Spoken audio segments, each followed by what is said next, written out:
बोलो जयकारा बोल मेरे श्री गुरु महाराज की जय। गुरुमुखो, एक बार भाई मर्दाना श्री गुरु नानक देव जी के साथ कहीं जा रहे थे।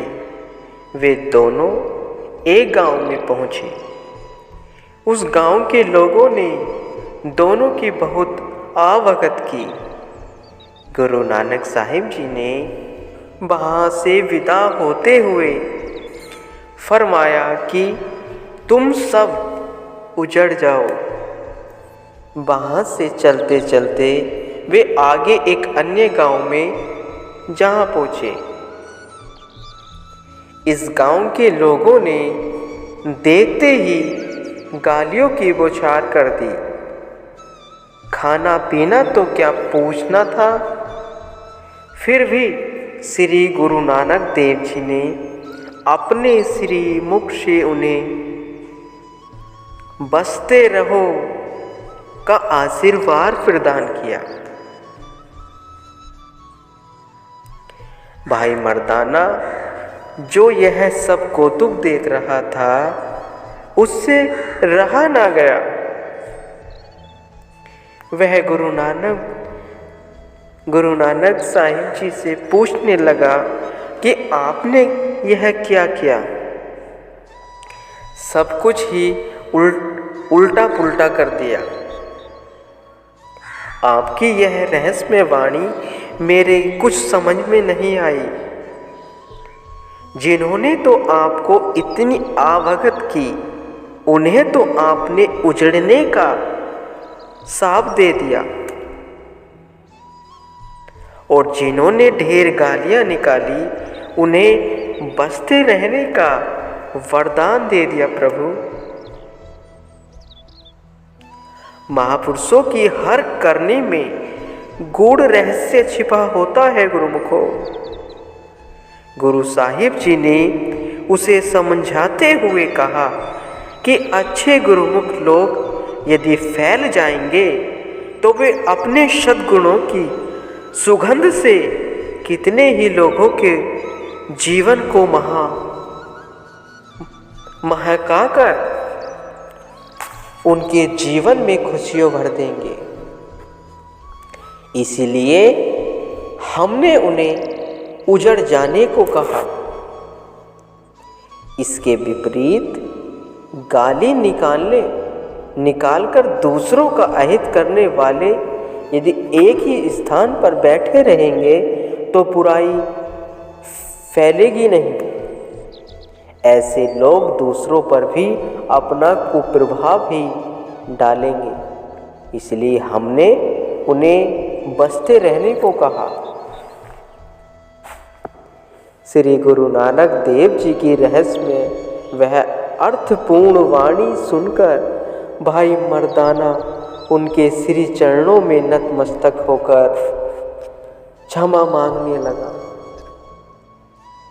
कि हे प्रभु, आपकी महिमा अपार है, और कहने लगा कि आपकी गति मति आप ही जानते हैं। हम नादान जीव आपकी महिमा का कैसे पार पा सकते हैं। सच्चे संत तो भक्ति की कमाई में संलग्न रहकर प्रत्येक अवस्था में प्रसन्न रहते हैं और निर्भय जीवन व्यतीत करते हैं। जो इस बात से अनभिज्ञ हैं, वे हर समय चिंता व भय के सागर में गोते लगाते रहते हैं। गुरुमुखो, एक बार दो साधु इकट्ठे भ्रमण कर रहे थे। उनमें से एक सही मायने में फकीर था और नाम की मस्ती में मस्त रहता था, जबकि दूसरे ने अपनी गुदड़ी में मोहरे सिल रखी थी। उस हर वक्त उन मोहरों की चिंता सताती रहती थी। जिस साधु को नाम का रस था, उसने एक दिन कहा कि क्यों न शहर के शोरगुल से दूर किसी एकांत स्थान में बैठकर भजन का आनंद लिया जाए। दूसरे साधु ने बाहर दूर जाने से इनकार करते हुए कहा कि दूर एकांत में बैठने से हमारी जान को खतरा है। कोई चोर लुटेरा आकर हमें दबोचने ले। दोनों में इस बात का विवाद हो गया। सच्चे साधु को संयम हुआ कि अवश्य ही इसके पास कोई चिंताजनक वस्तु है, जो यह बाहर जाने से घबराता है। एक दिन अवसर पाकर उसने दूसरे साधु के गैर मौजूदगी में उसका सामान टटोला तो उसे गुदड़ी में कुछ मोहरें सिली हुई दिखाई दी। उसने उन मोहरों को निकालकर नदी में फेंक दिया। साधु के वापस आ जाने पर उसने फिर एकांत में रहने की बात दोहराई। दूसरे साधु ने कहा, नहीं, वहाँ नहीं रहेंगे, क्योंकि वहाँ भय का अंदेशा है। सच्चे साधु ने कहा कि आप निश्चिंत रहिए, क्योंकि आपके भय को मैंने नदी में डुबो दिया। यह सुनकर उसने जब अपनी गुदड़ी की ओर दृष्टि डाली तो वहाँ मोहरों का नाम निशान न था।